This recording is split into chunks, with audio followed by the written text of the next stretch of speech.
Close your eyes for a second. Picture yourself standing in front of a mirror, but it's not your reflection staring back, it's everything you could have been. Every version of yourself you were too afraid to become. Every dream you buried under the weight of should and can't and who am I to think I deserve this? Now imagine someone forcing you to confront that reflection, to choose between the person you are and the person you could be. That's Blue Lock, and nowhere is this psychological warfare more visceral than in the collision between Isagi and Seishiro Nagi. Welcome back to Rehab Otaku. I'm here to guide you through the darkness, the beautiful, uncomfortable darkness where characters are torn apart and rebuilt from their broken pieces. Today, we're exploring part 1 of the Isagi Nagi saga, The Birth of Ego. This analysis covers Season 1 of the anime and the 2024 episode Nagi film, two perspectives on the same story that together reveal something profound about human psychology, about what it costs to want something, about what it costs to not want anything. So let's descend into Blue Lock.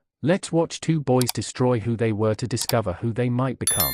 The psychology of almost understanding Isagi. Isagi enters Blue Lock ranked 299 out of 300. Second to last. Not quite the failure, but so close you can feel its breath on your neck. And that positioning, that's not random. That's psychological torture made manifest. There's a concept in psychology called learned helplessness, discovered by Martin Seligman in the 1960s. It's what happens when you experience repeated failure you can't control. Eventually, you stop trying. You give up. But Isagi has something even more insidious, what I call learned mediocrity. He's good enough to dream, just not good enough to achieve. He can see the summit, can visualize himself standing there, but every path forward is blocked by someone faster, stronger, more talented. This is the psychology of almost, the suffering of the person who gets close enough to taste success but never quite reaches it. Watch the opening scene. Final seconds of a crucial match. Isagi has a clear shot at goal. Instead of shooting, he passes to his teammate, someone he believes deserves it more. The pass is intercepted. Japan loses.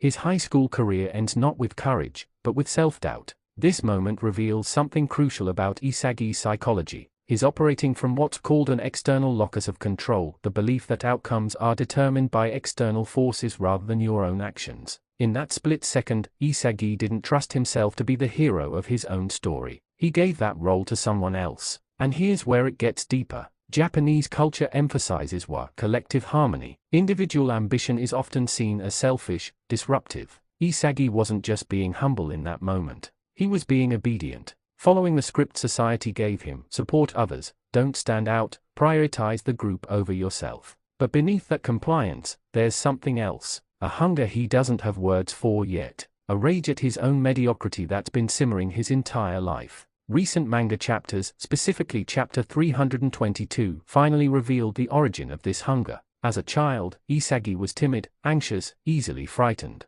His father took him to a professional soccer stadium, and something awakened. Surrounded by thousands of fans watching 22 players battle for one ball, young Isagi felt a sensation he describes as bubbles forming around him. An excitement he couldn't name. That moment was the birth of his ego, pure, unfiltered curiosity about what he could become. But as he grew, traditional team-oriented soccer philosophy buried that individual excitement beneath rules, protocols, and expectations. So when Ego Jinpachi appears on that screen and declares that Japanese soccer needs strikers who are egotistical and selfish, something fundamental cracks open in Isagi's psychology. For the first time, someone is giving him permission to be the person he's terrified to become. The burden of having everything, Nagi's paradox. Now let's talk about Seishiro Nagi. Or more specifically, let's talk about what happens when you're born with everything and want nothing. That's a hassle. This is Nagi's philosophy distilled to 2 words. The episode Nagi film, released in June 2024,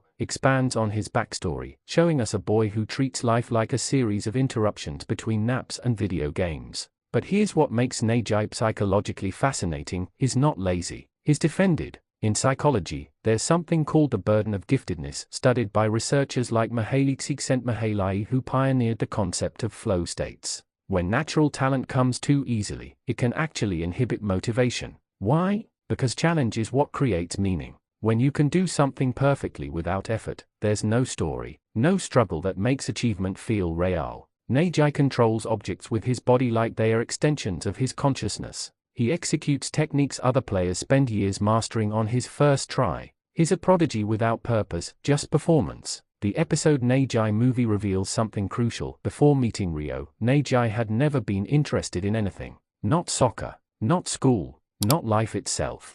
He existed in profound disengagement, surrounded by stimuli that didn't stimulate. This is what I call learned helplessness's inverse, learned meaninglessness. When everything comes easily, nothing feels meaningful. Nagi is suffering from a different kind of psychological prison than Isagi, not the agony of insufficiency, but the numbness of excess. Then Reo Mikage enters his life. Reo, wealthy, driven, dreaming of winning the World Cup, trips over Nagi on the school steps and accidentally discovers his hidden talent for soccer. And Reo sees something in Nagi that Nagi has never seen in himself, potential for greatness. But there's danger here. Reo becomes what psychologists call a talent activator, someone who provides external motivation when internal motivation is absent. The relationship works, but it's fundamentally unstable. Because when your drive comes from someone else's dream, what happens when that dream is challenged? The episode Nagi film emphasizes this dynamic beautifully, showing how Nagi plays soccer not because he loves it, but because he loves Reo. He's supportive not of the sport, but of his first real friend.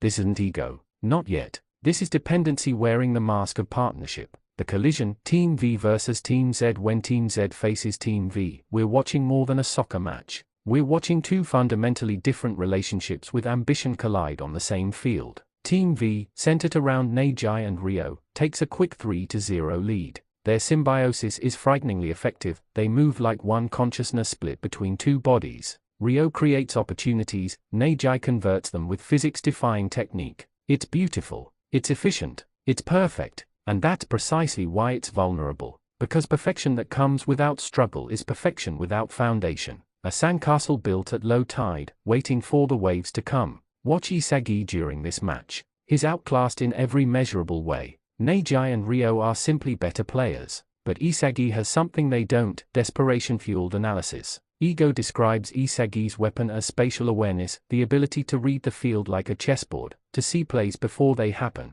But psychologically, what Isagi is doing is what Dr. Carol Dweck would call growth mindset in real time. He's treating every failure as data, every mistake as a teacher. When Nagi executes his signature trap, controlling the ball midair with perfect body mechanics, Isagi doesn't just marvel. He studies. He's asking, how can I disrupt this? What does he need to make it work? Where's the gap in his perfection? This is the difference between fixed mindset and growth mindset. Nagi operates from talent, a fixed asset he was born with. Isagi operates from learning, a growing asset he builds with every touch. And in a 90-minute match, fixed assets don't grow, but growing assets compound. Team Z fights back with goals from Bashara, Kunigami, and Chijiri. The match becomes a war of attrition, talent versus tenacity. This match matters because it forces both Isagi and Nagi to confront uncomfortable truths about themselves. For Isagi, it's proof that analysis and positioning can compete with raw talent. For Nagi, it's the first time in his life that being naturally gifted isn't enough.